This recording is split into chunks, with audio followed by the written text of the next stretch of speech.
Everyone, so today we're going to be going over project-based learning according to the book Reinventing Project-Based Learning. So we're going to be going over chapters 3 to 5. So my name is Axa, and so the content we're going to be going over in this presentation is chapter 3, which is Imagining the Possibilities, chapter 4, which is Strategies for Discovery, and chapter 5, which is Project Management Strategies for Teachers and Learners. So, to start off, project-based learning is a form of teaching in which students learn structuring curriculum around real-world issues and challenges, in which students develop a deeper understanding through exploring these issues within their community. So some of the things that project-based learning promotes is problem solving, critical thinking, decision making, creative thinking, communication, collaboration, organization, leadership, self-direction, and curiosity. So chapter 3, it was Imagining the Possibilities.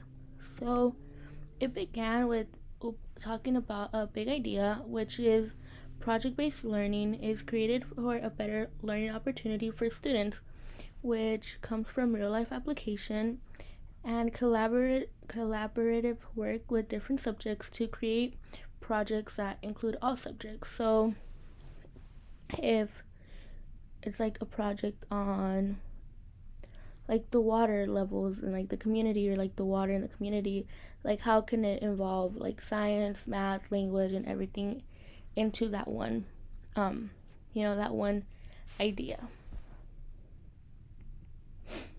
So planning for rigor and 21st century skills. So in order to do a project-based planning, so you must imagine how students will help, or like how this project will help students develop skills for the 21st century.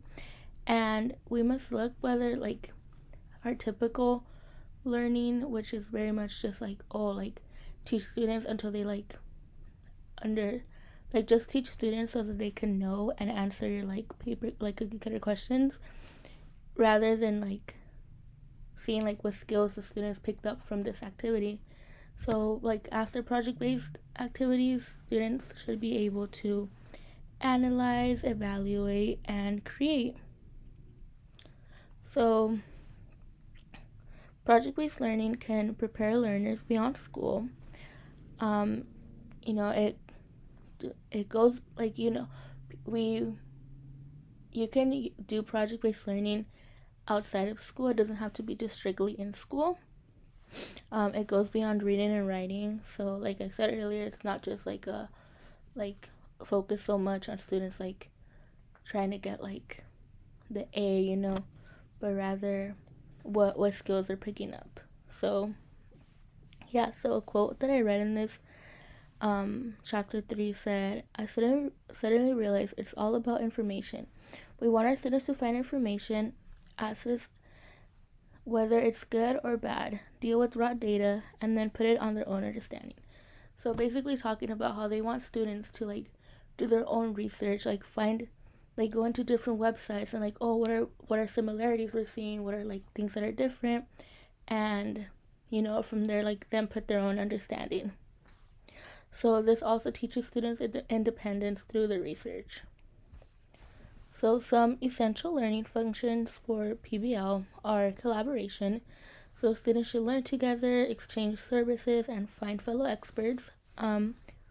Ubiquity. So students should be able to learn inside and outside of the classroom. So like look for tools that students could use to learn whenever. So you could have like a website in which like whenever students are like out and they want to they found information they could add into their project, they could just like log into it and like add it. And then research.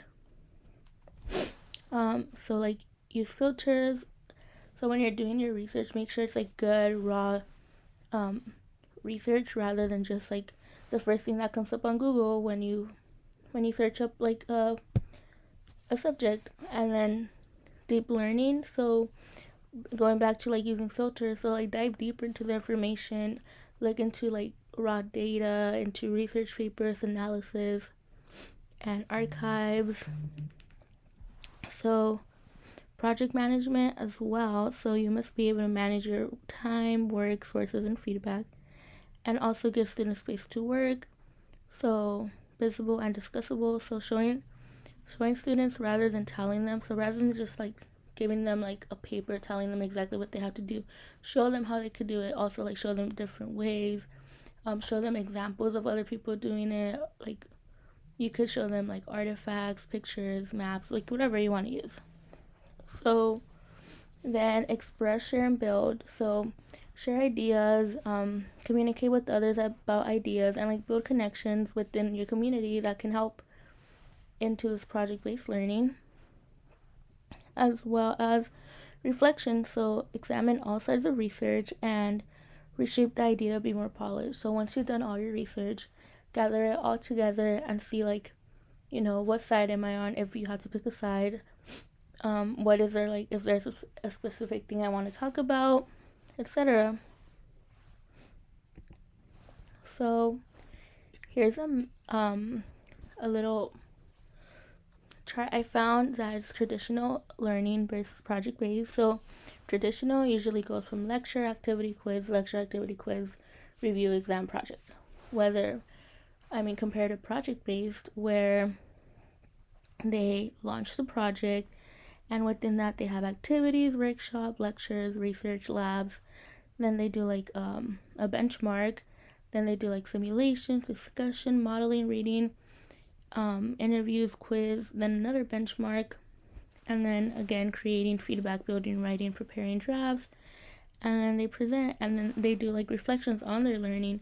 So rather than like the same thing over and over, they have like different steps which they take. And yeah, so chapter 4 was strategies for discovery. So some strategies for discovery were to design a terrific project. So the ways you could design terrific projects are by one, a flexible framework.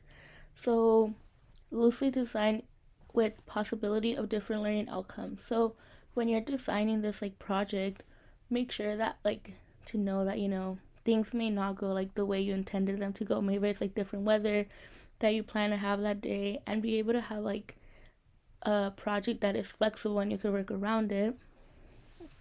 It must cross multiple disciplines. So going back to chapter 3, just being able to like in that same project like crossing off science, math, English, and all that.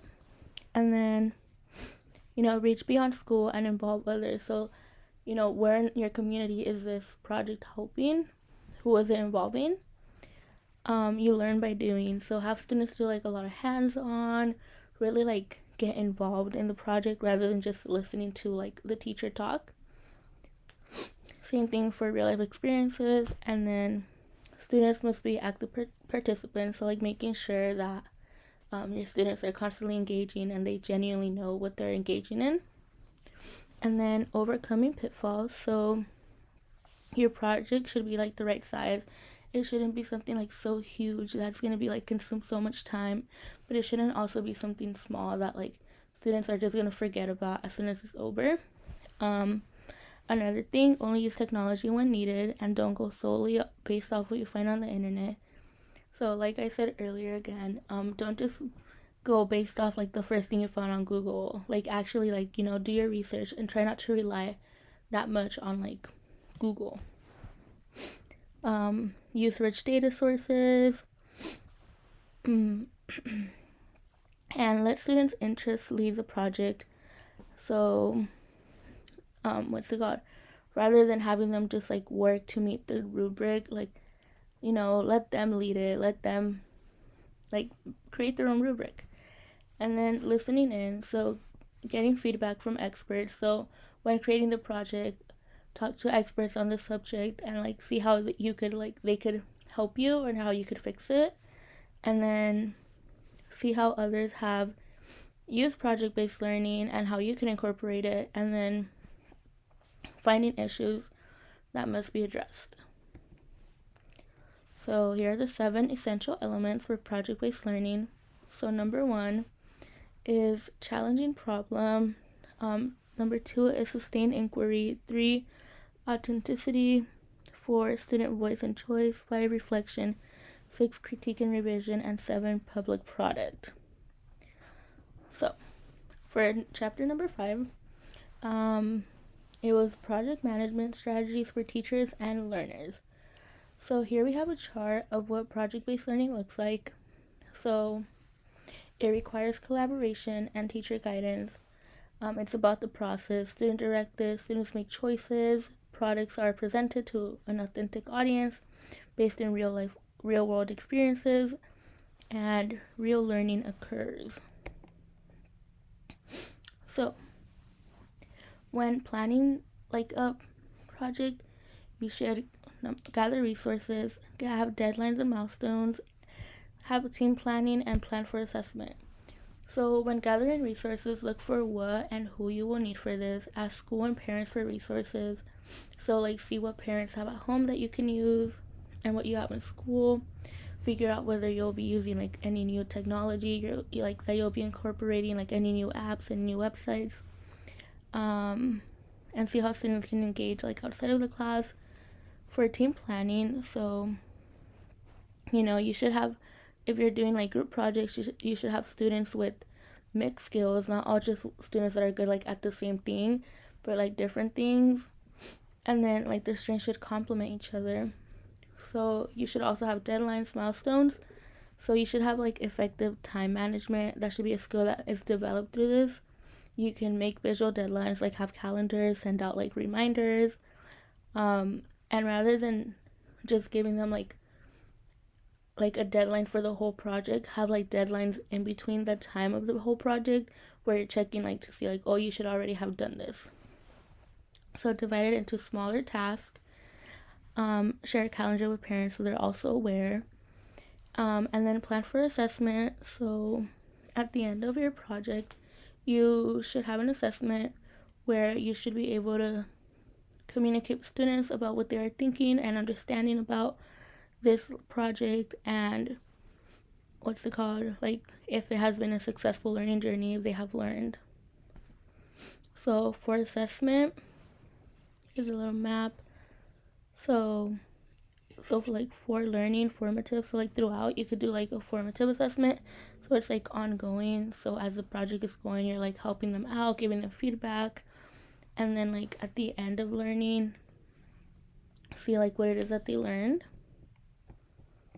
And yeah, that's basically what project-based learning is. Let me go back. It's just another way, a more interactive way for students to learn. I personally wish I would have done this. I think I'm very more hands-on, and like if it's a real problem like that needs solving, like something that I see in my everyday life, I feel that I apply it more and I'll remember it more, rather than like our typical subjects that we learn like every year. But yeah, thank you guys.